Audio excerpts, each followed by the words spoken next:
आप सबको सलाम।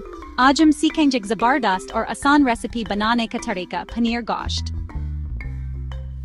सबसे पहले हमें चाहिए कुछ इंग्रेडिएंट्स।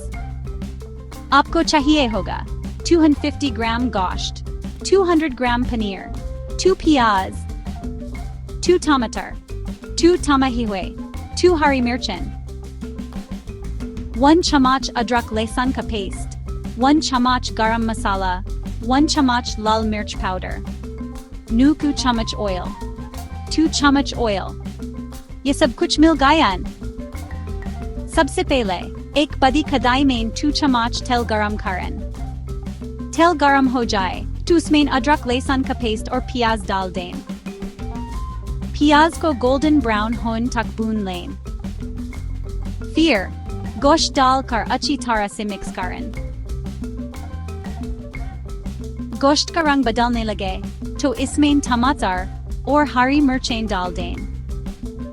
इस मिक्सचर को ढककर 15 से 20 मिनट तक अच्छी तरह से पकने दें ताकि गोश्त नरम हो जाए। अब टाइम है मसालन का।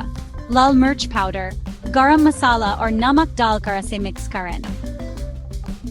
मसाले गोश्त में अच्छी तरह मिक्स हो जाए तो पनीर के क्यूब्स डाल दें और फिर से मिक्स करें। पनीर और गोश्त को 5 से 10 मिनट के लिए लो फ्लेम पर पकाएं ताकि सब कुछ अच्छी तरह से मिल जाए और पनीर गोश्त का मज़ा डबल हो जाए। और बस, आपका पनीर गोश्त तैयार है। इसे गर्मा गर्म नान या चावल के साथ सर्व करें और मज़े लें। मुझे उम्मीद है आज की रेसिपी आपको पसंद आई होगी। अगर आपने ये रेसिपी ट्राई की तो जरूर कमेंट्स में बताएं कि कैसा बना। चैनल को सब्सक्राइब करना न भूलिएगा कि आपको मजीद मजेदार रेसिपीज मिलती रहें। अल्लाह हाफिज और खुश रहें।